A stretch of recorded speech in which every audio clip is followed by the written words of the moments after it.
Hi Internet! So I am going to be reviewing Steadfast by Claudia Gray, which is the second book in the Spellcaster series by Claudia Gray. So Steadfast takes off where Spellcaster left off, literally. The grudge that I have between the two books is I think Spellcaster was left a little more open-ended to what Steadfast picked up from, so that was kind of annoying.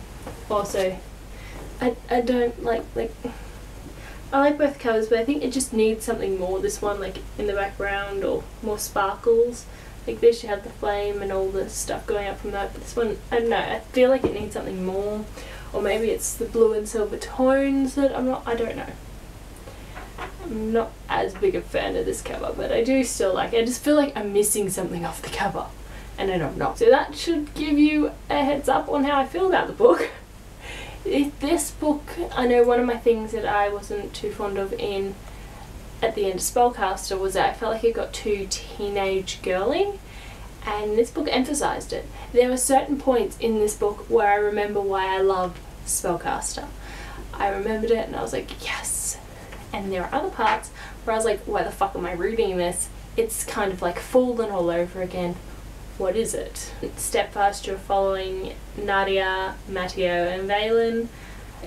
You also follow Elizabeth and Asa throughout the book, was what I expected to happen in the next book. So like you're following it along, it progresses with like the one beneath, Elizabeth and Asa and Valen and all that.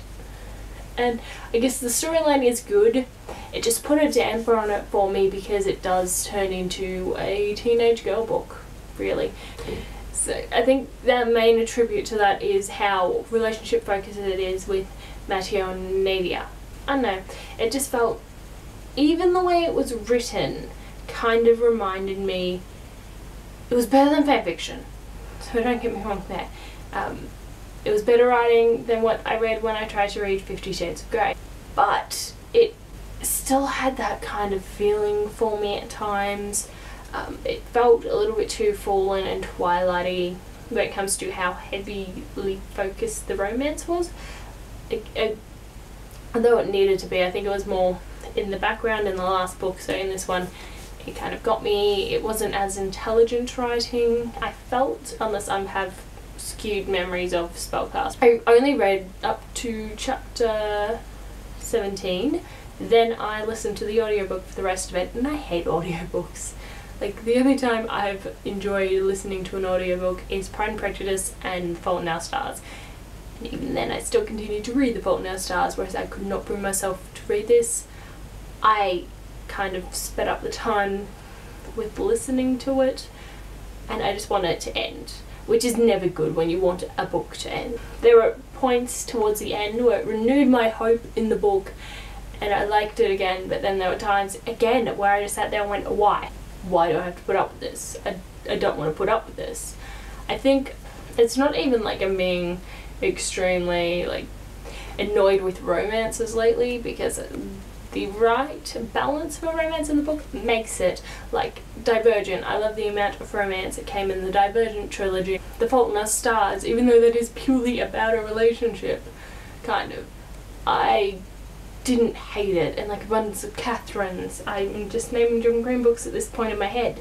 But even like Fire Studies and the Touch series, I call it Touch, but it's not the Touch. Sense series is what I'm also calling it.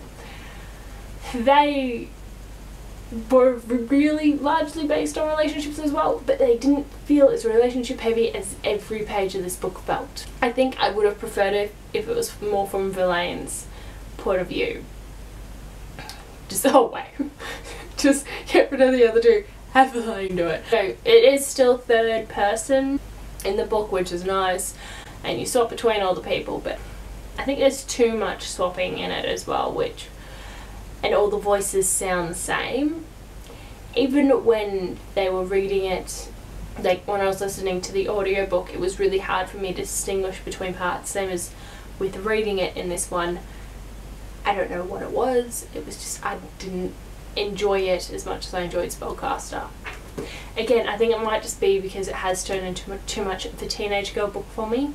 So if you prefer the younger version of YA fiction, definitely get it. it is still a good book and has great messages behind it, and it's there, it's all good. I just for some reason could not get into this one, and I think again it's my it's kind of like that, just progressing forward in my age demographic when it comes to YA, but at the same time I'm not 100% sure. I just think it was this book. I've waited so long for it. I didn't even hype it up. Like, I did expect it to be better than what it was, but I wasn't stacking a lot of hopes against it, especially after I got the cover in my hands and I saw it. I was kind of like, bit of a damper. But yeah, so that's my thoughts on Steadfast. Overall it is a good book. It just doesn't tickle my fancy anymore. I think I kind of want to reread Spellcaster and see if I still like it, but who knows. But anyway, I hope you guys are having a lovely week. What did you guys think about the book, if you have picked it up? Or is there anything that you'd recommend that is kind of in the same element, but say a bit more of a sophisticated taste? Or has anyone else found the problem with that book or something? I don't know. So many questions. Well, I hope you guys are having a lovely week, and I will see you next time. Bye.